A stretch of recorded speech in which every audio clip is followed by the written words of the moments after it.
Global investor summit में निवेश को लेकर सीएम योगी आदित्यनाथ मुंबई पहुंच चुके हैं, जहां सीएम योगी ने निवेशकों से मुलाकात की है और निवेशकों से संवाद करते हुए कहा कि यूपी की ओर से निवेशकों का स्वागत है। यूपी में अभी निवेश का माहौल है। हमने प्रदेश में 10 लाख करोड़ के निवेश का लक्ष्य रखा है। बहुत महत्वपूर्ण बातें मुख्यमंत्री योगी आदित्यनाथ की ओर से इस कार्यक्रम में कही गई और मुख्यमंत्री योगी आदित्यनाथ और मंत्री नंदगोपाल नंदी पहुंचे हैं मुंबई और इसी के साथ साथ कई महत्वपूर्ण बातें अपने संबोधन में कही गई कि उत्तर प्रदेश में अब वैसा माहौल बन चुका है कि आप आकर के निवेश कर सकते हैं। तो विशेष तौर पर देसी निवेशकों की और नज़र है उत्तर प्रदेश सरकार की और निवेशकों को लुभाने का कार्य हो रहा है।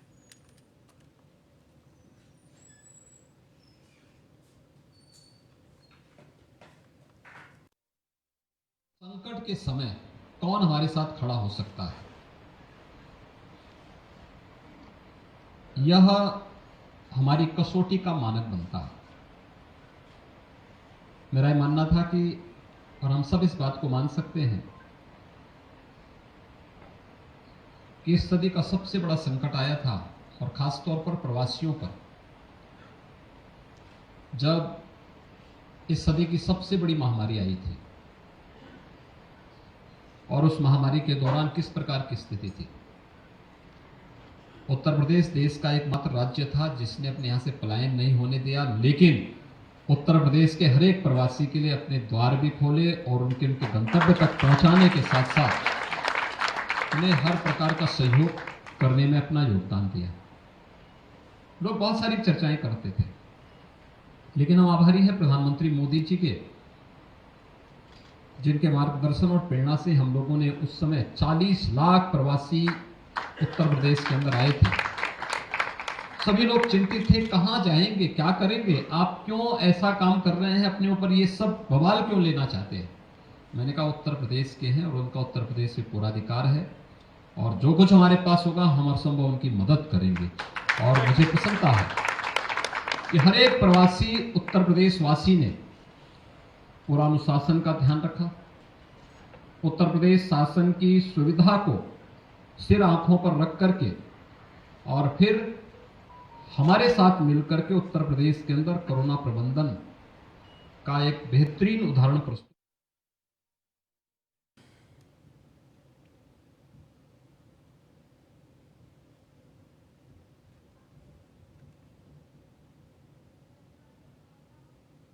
यूपी निकाय चुनाव में ओबीसी आरक्षण के मुद्दे पर सुप्रीम कोर्ट की रोक। इलाहाबाद हाईकोर्ट के फैसले पर सुप्रीम कोर्ट ने रोक लगा दी है। हाईकोर्ट के जल्द चुनाव कराने के आदेश पर रोक लगाई है। जनवरी में निकाय चुनाव नहीं होंगे और राज्य सरकार ने आरक्षण का ध्यान नहीं रखा। हाईकोर्ट ने सभी तथ्य नहीं देखे हैं, ये सुप्रीम कोर्ट की ओर से कहा गया है। तो सुप्रीम कोर्ट की ओर से हाईकोर्ट के फैसले पर रोक लगा दी गई है और इसी के साथ साथ राज्य सरकार को भी कहा गया है कि राज्य सरकार ने आरक्षण संबंधित मुद्दे पर ध्यान नहीं दिया।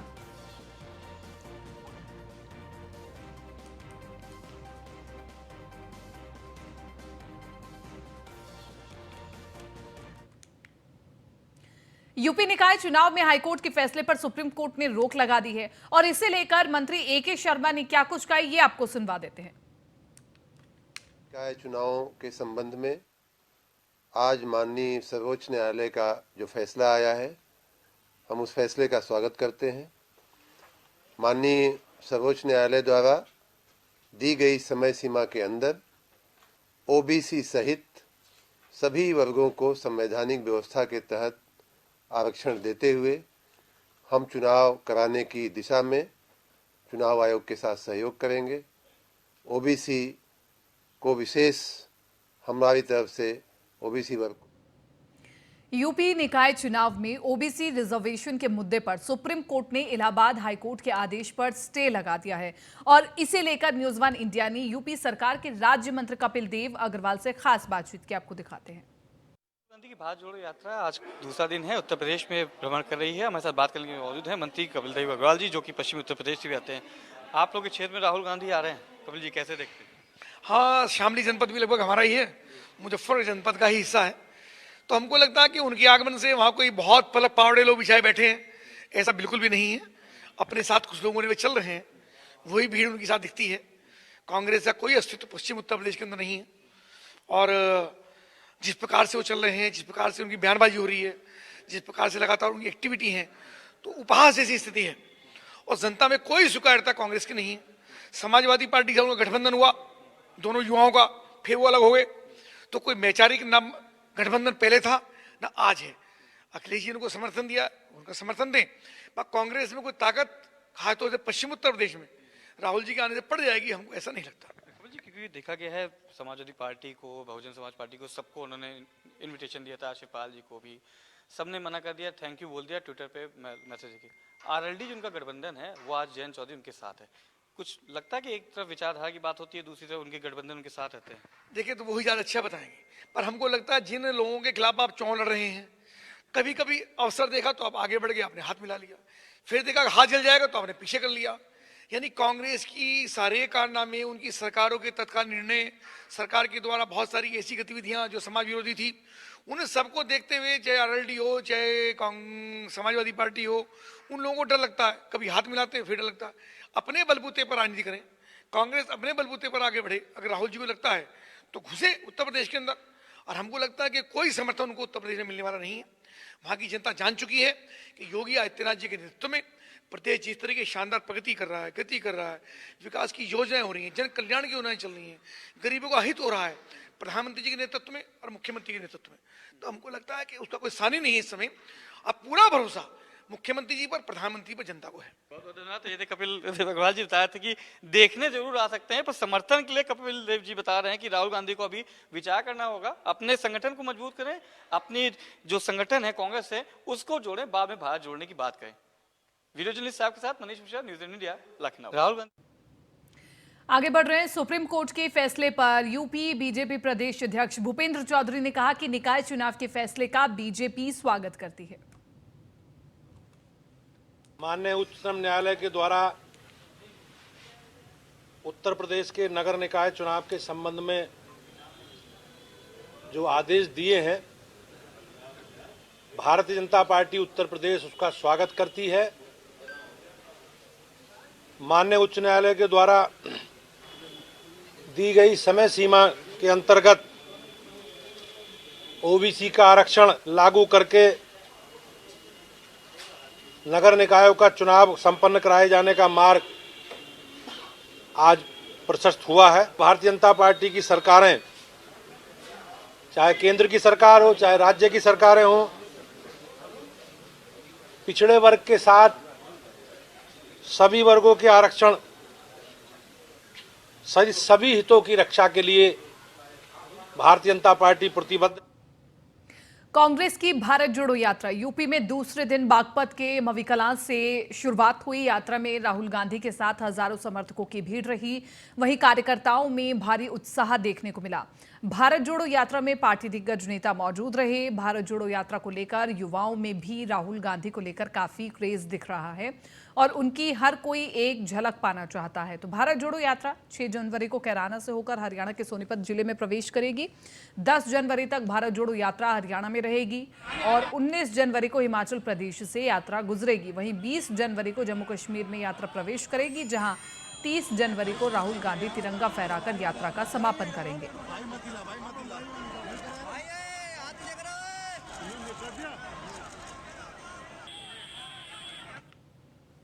तो राहुल की छवि में तो सुधार है, लेकिन पार्टी का कोई खास फायदा नहीं हुआ है। भारत जोड़ो यात्रा से कांग्रेस को क्या नफा हुआ, क्या नुकसान हुआ, ये हम आपको बता रहे हैं। मराठियों को नाराज किया, गुजरातियों का भी दिल तोड़ा, क्योंकि ये लगातार उम्मीद की जा रही थी कि गुजरात में भी भारत जोड़ो यात्रा जाएगी, लेकिन पहुंची नहीं। गुजरात, दिल्ली में बुरी हार मिली। हिमाचल की जीत में कोई भूमिका नहीं रही भारत जोड़ो यात्रा की। उपचुनावों में भी पूरी तरह से कांग्रेस फेल साबित हुई। और इसके अलावा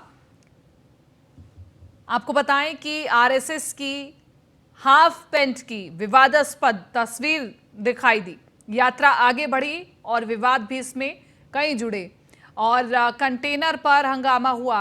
इसके अलावा चंदा मांगने को लेकर के भी हंगामा हुआ। नहीं, ये अति उत्साह में एक जात विशेष की भीड़ नहीं है, एक धर्म की भीड़ नहीं है, सब ये मिलजुल कर लोगों में नफरत के खिलाफ जो राहुल जी का प्रयास है वो सफल होता देख रहा हूँ मैं। तो साहब ने कहा है और हम स्वागत करेंगे, और होना भी चाहिए। हमारे ज़िले में एक अतिथि आ रहे हैं जो सरकार की नीतियों के खिलाफ संघर्ष कर रहे हैं, इतनी लंबी यात्रा पे आ रहे हैं, तो हमारा फ़र्ज़ है कि हम उनका स्वागत करें।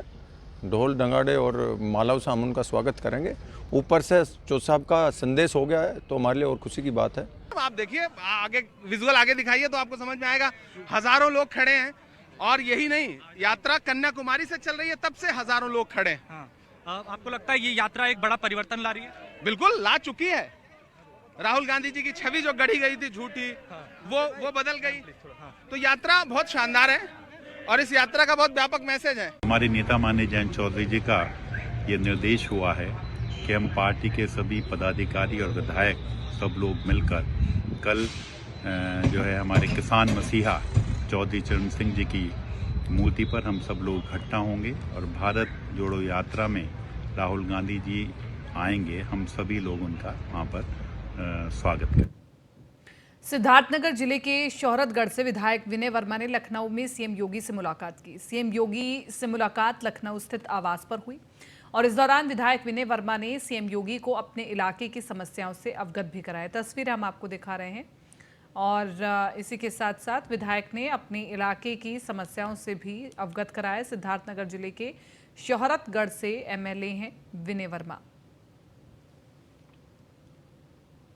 लखनऊ में कैबिनेट मंत्री संजय निषाद ने लोक भवन में सीएम योगी से मुलाकात की और मुलाकात के बाद मंत्री संजय निषाद ने बताया कि निषाद पार्टी का 10 संकल्प दिवस कार्यक्रम 13 जनवरी को गुरु गोरक्षनाथ जी की पावन भूमि पर प्रस्तावित है और मुख्यमंत्री जी को निषाद पार्टी के 10वें संकल्प दिवस पर आयोजित कार्यक्रम में मुख्य अतिथि के लिए आमंत्रण देने गए थे और मुख्यमंत्री जी ने कार्यक्रम की सफल होने की शुभकामनाओं के साथ ही कार्यक्रम में शिरकत करने की बात कही है और मंत्री संजय निषाद ने कहा कि मुलाकात के दौरान निषाद पार्टी गठबंधन को यूपी सरकार में राजनीतिक नियुक्तियों, निगम और बोर्ड में कार्यकर्ताओं के समाहित करने की मांग सीएम के सामने रखी गई है।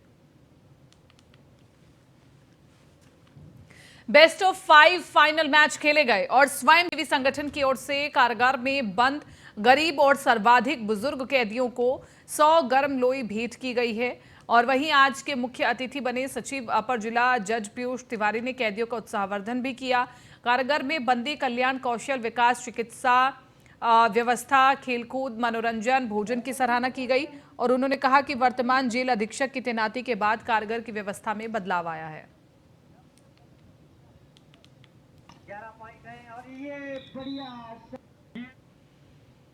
सपा विधायक इरफान सोलंकी और उनके भाई रिजवान को कानपुर की गैंगस्टर कोर्ट में पेश किया गया। इरफान के वकील सौरभ ने बताया कि अपराध संख्या 156-22 और 151-22 दोनों मामलों में गैंगस्टर कोर्ट में रिमांड हुआ है।